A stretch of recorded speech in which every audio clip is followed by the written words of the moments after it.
તો સ્વાગત છે ખેડૂત મિત્રો આપ સૌની પોતાની ચેનલ ખેડૂત ઓનલાઈન પોઈન્ટમાં। દોસ્તો આજની વિડીયોની અંદર હું આપ સૌને ખૂબ જ મહત્વપૂર્ણ માહિતી જણાવવાનો છું। તો શું માહિતી છે દોસ્તો? તો વર્ષ 1951 થી જે ટાઇટલો ચેક કરવામાં આવે છે બિનખેતી માટે તે 1995 થી જોવામાં આવશે તેવા અહેવાલો મળી રહ્યા છે।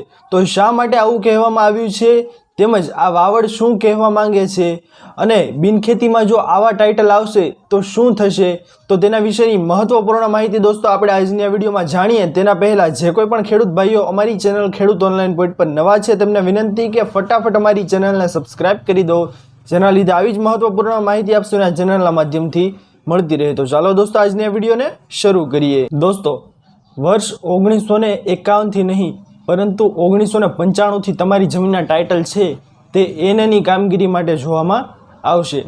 દોસ્તો આ ખૂબ જ મહત્વપૂર્ણ નિર્ણય છે।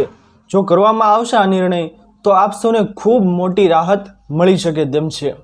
દોસ્તો IAS મીણાના અધ્યક્ષ સ્થાને આ કમિટી બનાવવામાં આવી છે અને કમિટીની અંદર તેવું કહેવામાં આવેલું છે કે મહેસૂલ વિભાગના વધતા ભ્રષ્ટાચારને અટકાવવા માટે આ કાયદો છે તે લાવવામાં આવશે।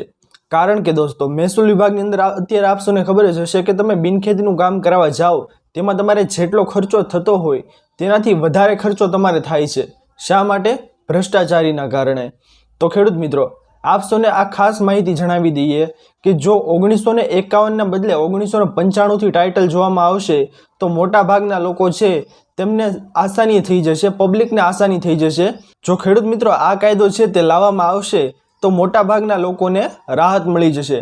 કારણ કે 1995 થી ટાઇટલ એટલે કે 1995 થી તો મોસ્ટ ઓફ ખેડૂત ખાતેદાર હોય જ છે, તેમાં નો ડાઉટ છે। અને અમુક જ વ્યક્તિઓ હોય છે જેનું 1995 બાદનું છે ટાઇટલ મળતું હોતું નથી।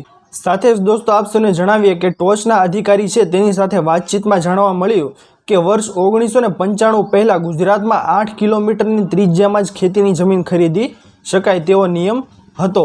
એથી ત્યાં સુધી તો રાજ્યમાં જમીન મહેસૂલ ખેડૂત રેકર્ડમાં ખાસ ઉથલપાથલો થઈ નથી। 8મી મે 1995ના રોજ આ નિયમ રદ કરીને ખેડૂત રાજ્યમાં ગમે ત્યાં જમીન ધારણ કરી શકે તે નિયમ અમલમાં છે। એથી એ કટ ઓફ ડેટ પછીનું રેકર્ડ અને ખેડૂતોને દરજ્જો ચકાસવો જરૂરી બને છે। પરંતુ તે પહેલાંનું રેકર્ડ ખેડૂત ખરૈયે બિનખેતી એનએના પ્રકરણો માટે વિલંબ અને ભ્રષ્ટાચારનો ઉત્તેજન રૂપ હોવાથી છેક સને 1951થી ઇતિહાસ ઉલેચવાનું બંધ કરવું અનિવાર્ય છે। મુખ્યમંત્રી સક્ષમ પ્રેઝન્ટેશન તૈયાર કરીને નિર્ણયાર્થે પાઠવવામાં આવી રહ્યું છે, જે સંદર્ભે ટૂંક સમયમાં નિર્ણય થઈ શકે છે। ખેડૂત મિત્રો આપ સૌને જે મેં આ મહત્વપૂર્ણ માહિતી જણાવી કે 1951 થી જે ટાઇટલ જોવામાં આવતા હતા બિનખેતી માટેના તે હવે 1995 થી જોવામાં આવશે। જો આવું થયું તો પબ્લિકને ખૂબ જ રાહત મળી શકે છે અને આનો મુખ્ય હેતુ એ છે કે પબ્લિકને થતી હેરાનગતિ તેમજ ભ્રષ્ટાચારના માધ્યમથી આ નિર્ણય છે તે લેવામાં આવી શકે છે। જો આ નિર્ણય આવે તો તમામ ખેડૂત ભાઈઓ છે તેમને ખૂબ જ રાહત મળી શકે તેમ છે। ખેડૂત મિત્રો આશા કરું છું કે આપ સૌને આ મહત્વની ઇન્ફોર્મેશન પસંદ આવી હશે। જો પસંદ આવી હોય તો વિડીયોને લાઇક કરવાનું ભૂલતા નહીં।